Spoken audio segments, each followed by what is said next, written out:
Every single thing that you say on the phone is recorded. I know that, so why would I be on it threatening people? We'll find out. I think that you are continuing to threat to the public even while being in jail.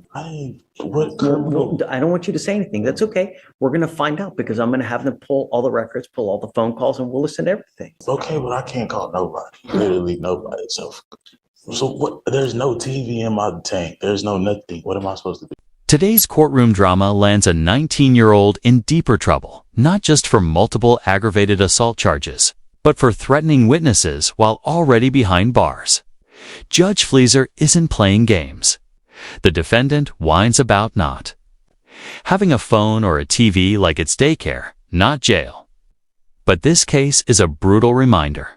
Witness intimidation stacks time fast.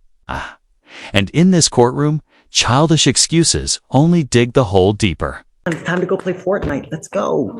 Come on. Huh? Come on, man. I'm itching to go play. Judge.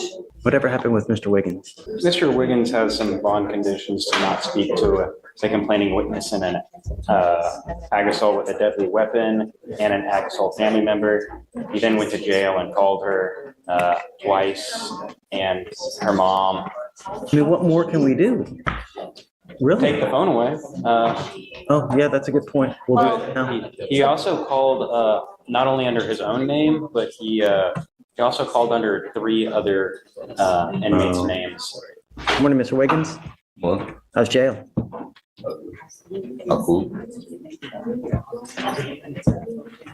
It's come to my attention that you are violating the conditions that we set out in this court, flaunting it, and trying to get a hold of the complaining witnesses in these cases where we've told you not to. Go ahead. Yes, Judge. The deputy called me this morning and said that the defendant has called the complaining witness twice and the mother of the complaining witness as well. The deputy told me that while listening to these phone calls, he heard the defendant say things such as, "This is how you take care of things," and that everybody violates their bond conditions and talks to the complainants in these cases. He also heard the defendant make statements saying that he was going to continue to violate bond, and once he gets out, he was going to hire an attorney, but he had previously learned that the defendant was indigent, and so he took this to mean that the defendant was going to commit other criminal acts to get money to hire an attorney. It's absolutely insane. Not only is this 19-year-old threatening witnesses tied to his own case, but he's also openly confessing to planning future crimes. How reckless can one person be? At this point, it's not just arrogance, it's stupidity. Judge Fleezer hears it all as the prosecutor lays it bare, and you can feel the tension building. With behavior this bold, taking his phone is the least of what should happen next. Can you please notify the other courts as well that are so that they know as well? Yes, Judge. I just sent a full email to the felony prosecutor in case the deputy hadn't already alerted her. I just went ahead and did it. The deputy, again, is getting the transcripts for these calls, and that the defendant has been using 3 separate inmates' spin codes. That would be Jermaine Brown, Mark Diaz, and Dennis Compton. Your privileges are hereby revoked. You are not allowed to use a jail phone at all from now on. Do you understand? I think that you are continuing to threat to the public even while being in jail. So your privileges to use the phones at all are hereby revoked. Judge, I just, She again, just told you. Not even. please stop. So And I just want to reiterate. please go ahead. He's Yeah. 19. You are taking away his ability to communicate with his family. But he's making additional threats allegedly, you know? Okay, we're going to get the records, but Okay. until I know that you're not a threat, I mean, He's typing everything. every single thing that you say on the phone is recorded. I know that, so why would I be on it threatening people? We'll find out because I'm going to ask, could you mind please pulling all the records, getting all the phone calls, and we'll play them out here in court and we'll see. And if it's not, then I will gladly give you your phone privileges back. But there have deputies that have pinpointed you allegedly, you and using other people's spin numbers to make phone calls, to make continuing threats, and to further criminality if and when you get out. You almost have to feel for the defense attorney. She's clearly scrambling. There's no real defense here. Her best argument? He's just 19 and wants to talk to his family. But that doesn't cut it when you're dealing with assault, charges, and witness intimidation. He's not a clueless kid. He's associating with gangs and threatening people from jail. At 19, you know better. And now, Judge Fleeser's about to show him exactly how serious this is.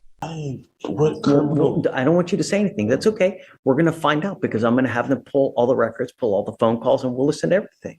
Judge, I will also say that the defendant told the complaining witness, this is about the ag assault involving the firearm, that when she got shot, the defendant said that's what happens when you hang out with gangsters.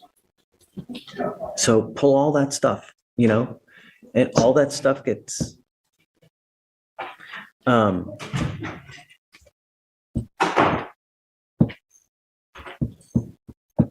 so we need to figure out how, because it's a first for me as far as doing a revocation of privileges like that.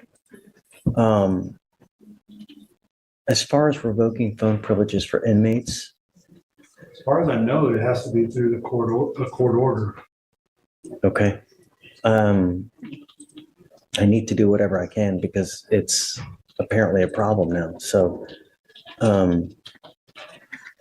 I guess I'll reach out to administration as well to figure out how, because it's a first for me. Judge, just so we're all on the same page, Mr. Wiggins is obviously going back to the jail now.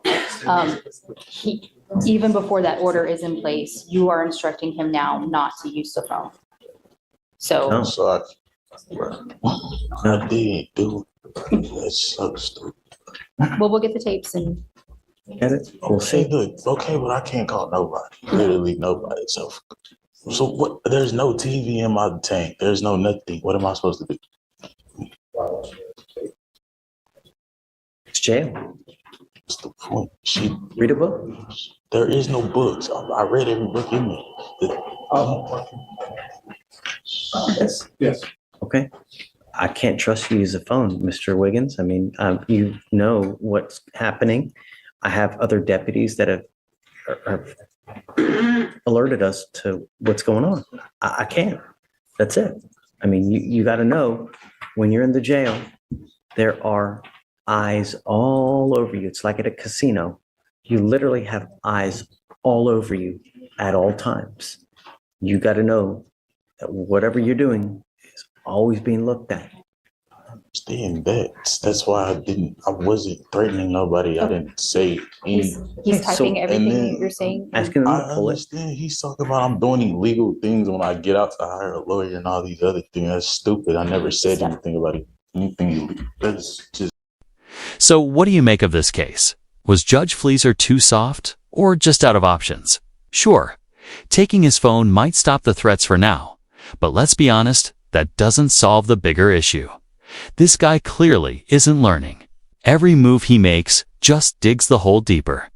He's already facing multiple assault charges, caught threatening witnesses, and showing zero signs of turning things around.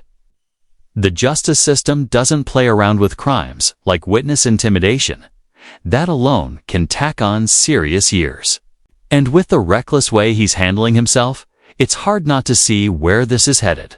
A lifetime behind bars. Maybe there's still a chance for change, but right now, it's looking grim. Let me know in the comments, did Judge Fleeser make the right call, or should the hammer have come down harder?